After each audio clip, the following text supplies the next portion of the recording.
الحمد للہ رب العالمین والصلاة والسلام علی خاتم النبیین اما بعد فاعوذ باللہ من الشیطان الرجیم بسم اللہ الرحمن الرحیم ان اللہ وملائکتہ یصلون علی النبی یا ایہا الذین آمنوا صلوا علیہ وسلموا تسلیما اللہم صل علی سیدنا و مولانا محمد وعلی آلہ وصحبہ وبارک وسلم صلاۃ و سلاما علیک یا سیدی یا رسول اللہ وعلی آلک و اصحابک یا حبیب اللہ۔ خالق کائنات مالک ارض و سماوات قرآن مجید برہان رشید میں ارشاد فرماتا ہے ان اللہ یأمرکم ان تؤدوا الامانات الی اہلہا، بے شک اللہ تمہیں حکم دیتا ہے کہ امانتیں ان کے اہل کے اس کے اصل حقدار کے سپرد کر دو۔ اس آیت کا شان نزول یہ ہے، سید عالم نور مجسم شاہ عرب و عجم صلی اللہ علیہ وآلہ وسلم فتح مکہ کے موقع پر جب خانہ کعبہ میں آئے تو خانہ کعبہ کو تالا لگا ہوا تھا۔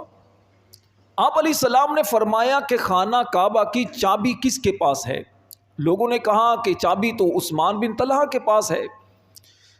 حضرت عثمان بن طلحہ کو بلایا گیا، ان سے چابی طلب کی گئی تو حضرت عثمان بن طلحہ نے کہا کہ یہ آپ کو امانت کے طور پر چابی دے رہا ہوں۔ آقا کریم علیہ الصلوۃ والسلام نے چابی لی، تالا کھلوایا اور اندر چلے گئے۔ اندر جا کر آپ نے نماز پڑھی اور بعض روایات کے مطابق خانہ کعبہ میں جتنے بت تھے سب بتوں کو آپ نے گرا دیا اور بتوں سے خانہ کعبہ کو پاک کر دیا اور خانہ کعبہ میں نماز پڑھی۔ اس کے بعد خانہ کعبہ میں ہی تھے کہ وہیں پر قرآن کی آیت نازل ہوئی ان اللہ یأمرکم ان تؤدوا الامانات الی اہلہا، بے شک اللہ تمہیں حکم دیتا ہے کہ امانتیں ان کے اصل حقدار کو واپس کر دو۔ آقا کریم علیہ السلام باہر آئے، صحابہ کرام علیہم رضوان تشریف فرما تھے اور ہر ایک کی چاہت تھی کہ چابی مجھے مل جائے۔ نبی کریم علیہ الصلوۃ والسلام صحابہ کو دیکھ رہے ہیں۔ حضرت عباس بن عبد المطلب جو نبی پاک کے چچا ہیں، انہوں نے عرض کی یا رسول اللہ صلی اللہ علیہ وسلم یہ چابی آپ مجھے دے دیں، کیونکہ ہمارے ہی گھر میں یہ ذمہ داری ہے کہ خانہ کعبہ کا طواف کرنے کے لیے جو لوگ آتے ہیں، حج کرنے کے لیے آتے ہیں تو ان کو پانی ہم لوگ پلاتے ہیں۔ اگر چابی ہمیں ملے گی تو جب چاہیں گے خانہ کعبہ کا دروازہ کھول دیا کریں گے، لوگ زیارت کریں گے، نماز پڑھیں گے، جب چاہیں گے دروازہ بند کر دیا کریں گے۔ آقا کریم علیہ السلام نے وہ چابی حضرت عثمان بن طلحہ کو واپس کر دی اور پھر آپ نے قرآن کی یہ آیت تلاوت فرمائی کہ اللہ پاک تمہیں حکم دیتا ہے کہ امانتیں ان کے اصل حقدار کو واپس کر دو۔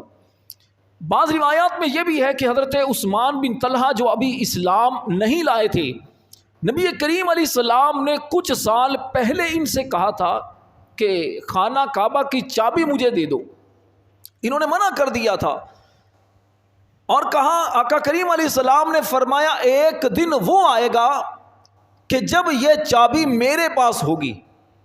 عثمان بن طلحہ نے کہا اگر وہ دن آئے گا کہ جب چابی آپ کے پاس ہوگی تو اس دن تو یقیناً قریش وہ شرمندہ ہو جائیں گے، ذلیل ہو جائیں گے۔ آقا کریم علیہ السلام نے فرمایا نہیں، جس دن چابی میرے ہاتھ میں آئے گی اس دن قریش کو یقیناً عزت ملے گی۔ پھر آقا کریم علیہ السلام نے وہ وقت انہیں یاد کروایا کہ اے عثمان، تمہیں وہ وقت یاد ہے جب میں نے تم سے چابی طلب کی تھی اور تم نے منع کر دیا تھا؟ پھر آقا کریم علیہ السلام نے چابی ان کے حوالے کرتے ہوئے فرمایا کہ اب کوئی بندہ بھی چابی تم سے نہیں لے گا، تم سے چابی وہی لے گا کہ جو ظالم ہوگا، ظالم کے علاوہ کوئی تم سے چابی نہیں چھین سکتا۔ یہ چابی نسل در نسل پھر چلتی آئی، اور آج بھی حضرت عثمان بن طلحہ رضی اللہ تعالی عنہ کے خاندان میں خانہ کعبہ کی چابی چلی آ رہی ہے۔ میرے پیارے بھائیوں، بزرگوں، دوستوں، جمعہ کے نمازیوں، ہمارے لیے اس میں درس جو ہے یہی میرے آج کے بیان کا موضوع ہے۔ درس یہ ہے، قرآن کریم کی یہ پہلی آیت اور آخری آیت ہے جو عین خانہ کعبہ کے اندر نازل ہوئی۔ خانہ کعبہ وہ جگہ جو روئے زمین پر ایک ہی جگہ ہے، وہ مقدس مقام کہ دنیا میں کوئی اور مقام نہیں، وہ مقدس جگہ کہ جس جگہ کا لوگ طواف کرتے ہیں اس وقت تک حج نہیں ہوتا، عمرہ نہیں ہوتا جب تک خانہ کعبہ کا طواف نہ کیا جائے۔ یہ وہ مبارک مسجد جس کا ذکر قرآن میں، وہ مبارک حرم جہاں ایک نیکی کا ثواب لاکھ نیکیوں کے برابر۔ مکہ کو فضیلت کس وجہ سے ملی؟ اسی خانہ کعبہ کی وجہ سے۔ روئے زمین پر سب سے پہلی عمارت وہ خانہ کعبہ، یہ وہ عظمت والی جگہ ہے کہ جہاں کبوتر بھی گزرتے ہیں تو سائیڈ سے ہو کر گزرتے ہیں، اور اگر کوئی بیمار پرندہ ہوتا ہے خانہ کعبہ کی فضا سے گزرتا ہے، اوپر سے گزرتا ہے، اللہ سے شفا عطا کر دیتا ہے۔ اس خانہ کعبہ کی چابی، اس خانہ کعبہ کے اندر جو آیت نازل ہوئی اس میں رب نے کیا فرمایا؟ ان اللہ یأمرکم ان تؤدوا الامانات الی اہلہا، بے شک اللہ تمہیں حکم دیتا ہے کہ امانتیں ان کے حقدار کو واپس کر دو۔ امانت کا مطلب کیا ہے؟ مفتی احمد یار خان نعیمی رحمۃ اللہ علیہ فرماتے ہیں، امانت کا مطلب یہ ہے کہ اللہ کے جو بندوں پر حقوق ہیں، بندوں کے جو بندوں پر حقوق ہیں، ان حقوق کی حفاظت کی جائے اور ان کو ادا کیا جائے۔ فرماتے ہیں یہ امانت ہے۔ اللہ کے حقوق کیا ہیں؟ اقیم الصلاۃ، نماز پڑھو۔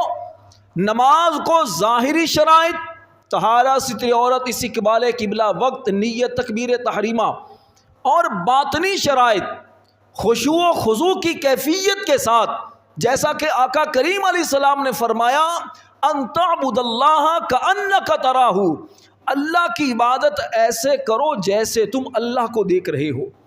فإن لم تکن تراہ کأنہ یراک، اور اگر ایسا تصور نہیں کر سکتے تو پھر یہ تصور کرو کہ رب تجھے دیکھ رہا ہے۔ ظاہری اور باطنی شرائط کے ساتھ نماز ادا کرنا، یہ نماز کا حق ادا کرنا ہے۔ اللہ نے فرمایا آتوا الزکاۃ، زکوٰۃ ادا کرو۔ زکوٰۃ کا مطلب کیا ہے؟ جو مسلمان مالدار ہو جائے، جس کے پاس 52.5 تولہ چاندی یا 52.5 تولہ چاندی کی رقم ہو، یا 7.5 تولہ سونا یا اس کی رقم ہو، یا جس کے پاس اتنی مالیت کا، یعنی 52.5 تولہ چاندی کی رقم کا مال تجارت اس کے پاس ہے، اور سال گزر جائے تو ایسے بندے پر اور شرائط کے ساتھ زکوٰۃ فرض ہو جاتی ہے۔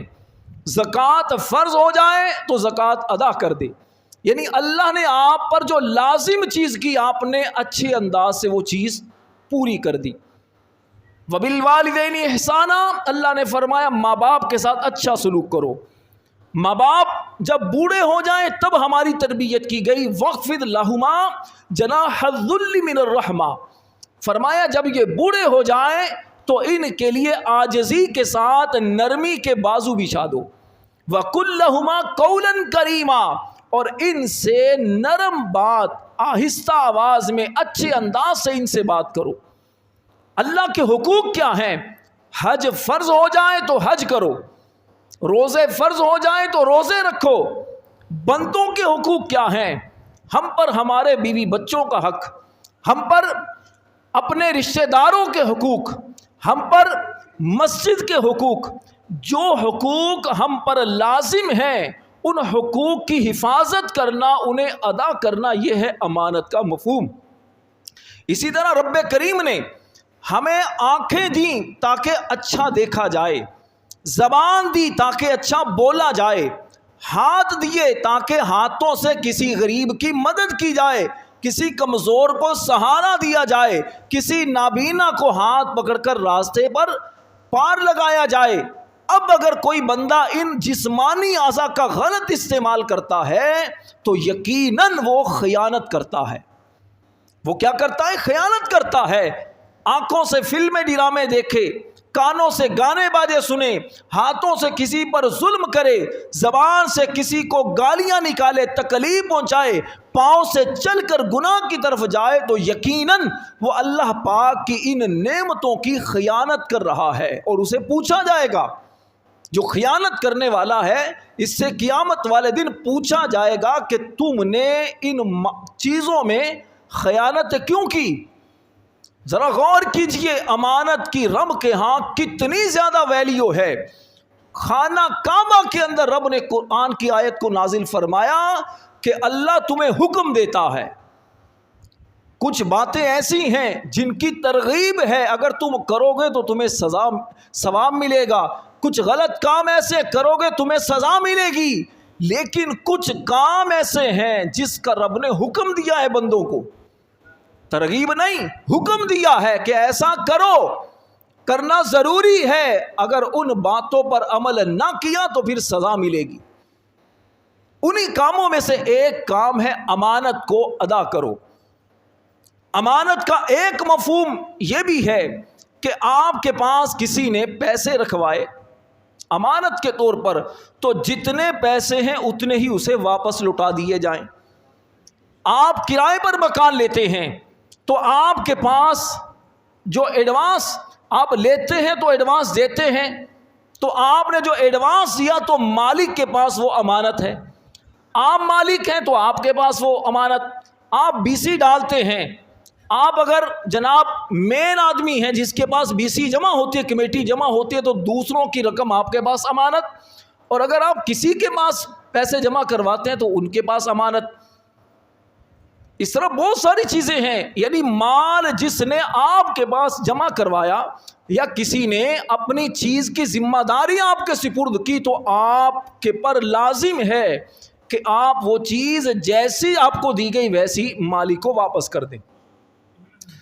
اسی طرح اگر آپ کو کسی کے راز کی بات پتہ چلتی ہے، کوئی آپ کو راز بتاتا ہے تو راز بھی آپ کے پاس ایک امانت ہے۔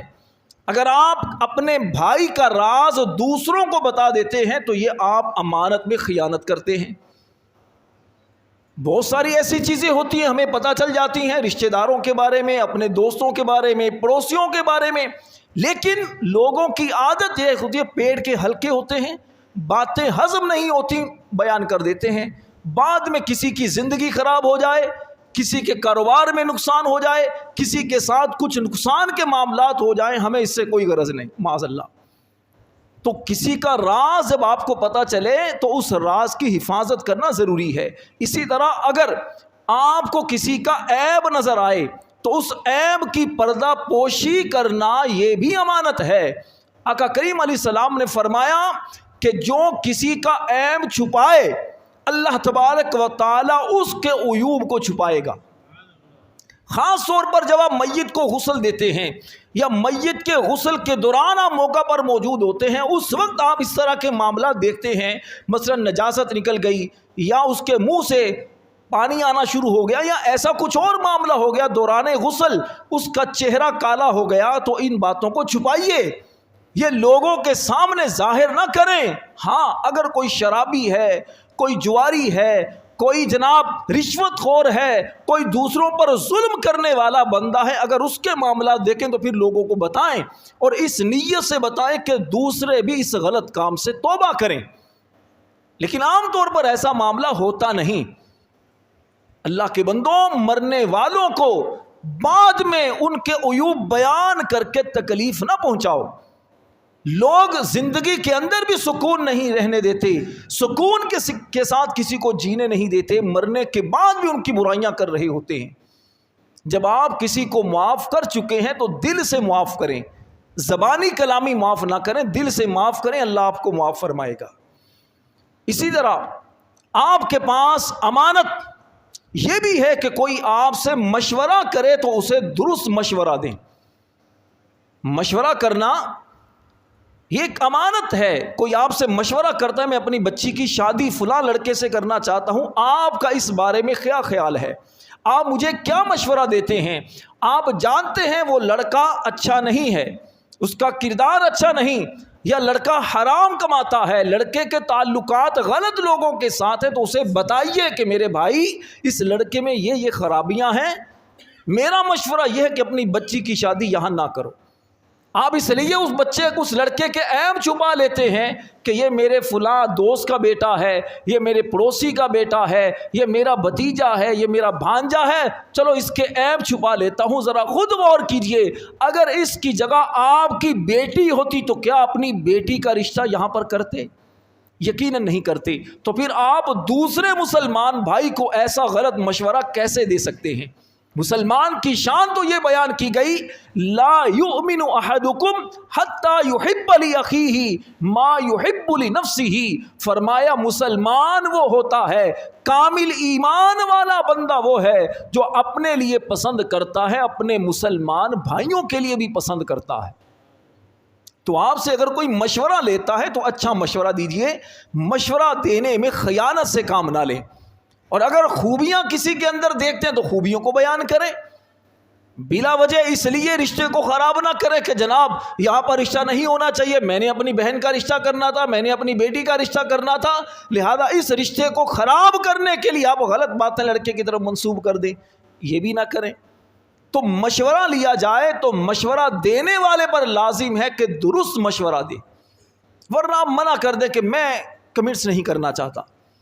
تو مشورہ یہ بھی ایک امانت ہوتی ہے, اور جب آپ سے کوئی مشورہ کرے تو اس مشورے کو پھر عام نہ کیا جائے. اگر عام کرنا ہوتا تو پھر خاص آپ سے مشورہ کیوں کیا جاتا؟ تو امانت اسلام میں اس کی بہت زیادہ اہمیت ہے. آقا کریم علیہ الصلوۃ والسلام کے جو اوصاف, جو آپ کی خوبیاں اس اعلان نبوت کرنے سے پہلے لوگوں میں عام تھی, ان میں سے 2 خوبیاں آپ کی ہر ایک کی زبان پر تھیں. ایک خوبی یہ تھی کہ آپ سچ بولتے ہیں, دوسری خوبی یہ تھی کہ آپ امانت دار ہیں. آقا کریم علیہ السلام جب مکے سے ہجرت کر کے مدینہ جانے لگے تو اس وقت بھی آپ کے جو بظاہر دشمن تھے, مخالف تھے, جو آپ کو قتل کرنے کی تیاریاں کر رہے تھے, ان لوگوں نے اپنی امانتیں آپ کے پاس رکھوائی ہوئی تھی. کیا تاریخ میں کبھی آپ نے دیکھا کہ آپ کا دشمن آپ کے پاس امانت رکھوائے؟ تاریخ میں کبھی آپ نے دیکھا کہ آپ کو قتل کرنے والا اپنی چیز کی حفاظت کے لیے وہ آپ کو اس کا امین بنائے؟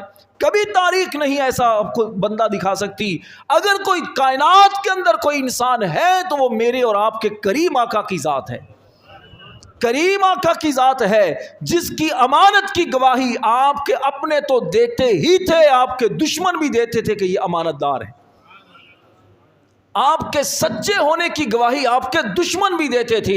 ذرا یاد کیجئے کوہ صفا پر آقا کریم علیہ السلام کو وہ خطاب جو سب سے پہلے آقا کریم علیہ السلام نے قریش کو جمع کر کے دیا تھا. وہ خطاب یہ تھا, اے لوگوں ذرا یہ بتاؤ, اگر میں تمہیں یہ کہوں اس پہاڑ کے پیچھے سے کوئی لشکر تم پر حملہ کرنے والا ہے تو کیا میری بات کا یقین کرو گے؟ سب نے کہا بالکل یقین کریں گے. کیوں یقین کرو گے؟ اس لیے یقین کریں گے کہ آقا اے محمد سامنے ایمان لانے والے نہیں, سامنے غیر مسلم ہیں, وہ کہتے ہیں کہ اے محمد ہم نے آپ کو کبھی بھی جھوٹ بولتے نہیں دیکھا, نشانی کوئی نظر نہیں آ رہی, آثار کوئی نظر نہیں آ رہے, کوئی قاصد بھی نہیں بتا رہا, لیکن آقا کریم علیہ السلام کی زبان پر بیان کر رہے ہیں کہ آپ سچ بولنے والے, ہم آپ کی گواہی دیتے ہیں. یہ تھا میرے آقا علیہ السلام کا مبارک کردار, یہ تھا آقا کریم علیہ السلام کا حسن اخلاق اور لوگوں سے انداز اور آپ کا رویہ. آقا کریم علیہ السلام مکہ سے ہجرت کر کے جو مدینہ گئے تو اس میں بھی بہت سارے راز ہیں. علماء نے بہت ساری اس کی وجوہات کو بیان کیا ہے کہ نبی پاک علیہ السلام مکہ چھوڑ کر مدینہ کیوں گئے. ایک وجہ یہ تھی کہ آقا کریم علیہ السلام اگر مکہ چھوڑ کر مدینہ نہ جاتے تو مدینہ کے جو فقراء تھے، مدینہ کے جو غریب صحابہ تھے، ایمان والے تھے، وہ نبی پاک علیہ السلام کے در دولت پر آ کر، صفہ چبوترے پر آ کر نبی پاک سے تعلیم و تربیت کیسے حاصل کر پاتے؟ ان کو بھی اپنا فیض پہنچانا تھا۔ آقا کریم علیہ السلام نے ان کو بھی تیار کرنا تھا کہ دنیا کے تم امام بنو۔ اسی لیے کریم آقا علیہ السلام نے فرمایا اصحابی کالنجوم بأیہم اقتدیتم اہتدیتم، فرمایا میرے صحابہ ستاروں کی طرح ہیں، جس کے پیچھے چلو گے، جس کی پیروی کرو گے، ہدایت پا جاؤ گے۔ میرے پیارے بھائیوں، میرے دوستوں، میرے بزرگوں، امانت میں خیانت کرنا یہ مسلمان کا شیوا نہیں ہے۔ ہم ہر اعتبار سے امین ہوتے ہیں، بیوی کے رازوں کے بھی امین ہیں، اپنے بچوں کے عیوب کے بھی امین ہیں، اپنے دوستوں کے عیبوں پر بھی امین ہوتے ہیں، بہت ساری غلط چیزوں پر ہم واقف ہوتے ہیں۔ ان چیزوں کو دل کے قبرستان میں لے کر جانا ایمان والے کی شان ہے۔ ہر ایک کو ظاہر کر دینا، ہر بات کو لوگوں کے سامنے بیان کر دینا، یہ مسلمان کی شان نہیں ہے۔ مسلمان دوسروں کے عیب چھپاتا ہے، ظاہر نہیں کرتا۔ بدقسمتی سے آج مسلمان کا ہمیں دشمن نظر آتا ہے۔ مسلمان کو نقصان پہنچا رہا ہوتا ہے، مسلمان کو دھوکہ دے رہا ہوتا ہے، ملاوٹ والا مال دے کر فخریہ طور پر زیادہ نفع لے کر جناب خوشی محسوس کر رہا ہوتا ہے۔ حالانکہ مسلمان تو وہ ہوتا ہے کہ جو خود تکلیف اٹھا کر، خود مصیبت کو برداشت کر کے اپنے مسلمان بھائی کے لیے آسانیاں فراہم کرتا ہے۔ اگر آپ کی ذات سے کسی کو تکلیف پہنچتی ہے، اگر آپ کی زبان سے کوئی مسلمان پریشان ہے، آپ کے عمل سے اگر کوئی پریشان ہے، تو پھر آپ کو سوچ لینا چاہیے قیامت والے دن آپ سے پوچھا جائے گا، قیامت والے دن پوچھا جائے گا۔ بعض اوقات لوگ منہ پر بڑی تعریفیں کر رہے ہوتے ہیں، ماشاءاللہ بڑا اچھا آدمی ہے بھائی، یہ تو حضرت اتنی زیادہ خیرات کرتا ہے، یہ تو یوں اچھے کام کرتا ہے، یوں اچھے کام کرتا ہے۔ جب وہ چلا جائے تو پیٹھ پیچھے پھر اس کی برائیاں شروع ہو جاتی ہیں۔ یہ تو منافقت ہے نا، آپ کے اندر جو کچھ ہے وہ زبان پر ظاہر نہیں ہو رہا، زبان پر وہ ظاہر ہوتا ہے جو آپ کے اندر نہیں ہے۔ مسلمان اندر اور باہر سے ایک ہوتا ہے۔ لیکن یہاں پر ایک اور بات بھی بیان کر دوں، بعض لوگوں کی عادت یہ ہوتی ہے کہ وہ کہتے جناب ہم دل کے صاف ہیں، دل میں بات رکھتے نہیں ہیں، اور باتیں منہ پر اتنی کڑوی کرتے ہیں کہ سامنے والا بیچارہ جل کر بھن کر بیچارہ پریشان ہو جاتا ہے۔ یاد رکھیے، اچھی بات اچھے طریقے سے کی جائے تو اثر رکھتی ہے، اچھی بات غلط طریقے سے کی جائے تو انسان کو اچھی نہیں لگتی اور بندے کو ذلیل کر دیتی ہے۔ اچھی بات بھی اچھے طریقے سے کی جائے گی، اچھی بات غلط طریقے سے نہیں کی جائے گی۔ اسی طرح انسان کی زندگی اگر غور کریں، انسان روح اور جسم کا مجموعہ ہے۔ انسان کے جسم کا تعلق خوبصورتی یا بدصورتی سے ہوتا ہے۔ انسان کسی کو دیکھ کر یہ سمجھتا ہے یہ بندہ بڑا اچھا ہے یا بندہ برا ہے، لیکن صرف چہرہ دیکھ کر پتہ نہیں چلتا، انسان کا اخلاق، اس کا کردار دیکھ کر انسان فیصلہ کرتا ہے۔ میرے پیارے بھائیوں، ایک بات یاد رکھ لیجئے، انسان کی صورتیں اکثر بھول جاتی ہیں، لیکن اچھا اخلاق، اچھا کردار، اچھی مسکراہٹ انسان کو کبھی نہیں بھولتی۔ لہٰذا اچھے بنیے، اچھا اخلاق اختیار کیجئے، صورت سے زیادہ سیرت پر توجہ دیجئے تاکہ لوگوں میں آپ جگہ بنا سکیں۔ صورت پر ہم بڑی توجہ دیتے ہیں، چہرہ اچھا ہو جائے، لباس اچھا ہو جائے، لوگوں میں واہ واہ ہو جائے، یہ چیزیں عموماً بھول جاتی ہیں۔ یاد رہتا ہے تو کسی کا خوبصورت کوئی جملہ، کسی کا پیٹھ تھپکنا، کسی کی مسکراہٹ، کسی کا ہمیں سینے سے لگا لینا، یہ یاد رہتا ہے۔ اور اگر آپ کسی کے دکھ مصیبت میں کسی کے ساتھ کھڑے ہوتے ہیں، وہ ساری زندگی آپ کو دعاؤں میں یاد رکھتا ہے۔ کسی کی خوشی میں نہ بھی جائیں لیکن غم اور پریشانی میں ضرور ساتھ کھڑے ہوں. انشاءاللہ جب آپ پر یہ وقت آئے گا تو آپ کے قریب بہت سارے افراد کھڑے ہوں گے. اللہ سے دعا ہے اللہ ہمیں ان باتوں پر عمل کی توفیق عطا فرمائے. آمین بجاہ النبی الامین صلی اللہ علیہ وسلم.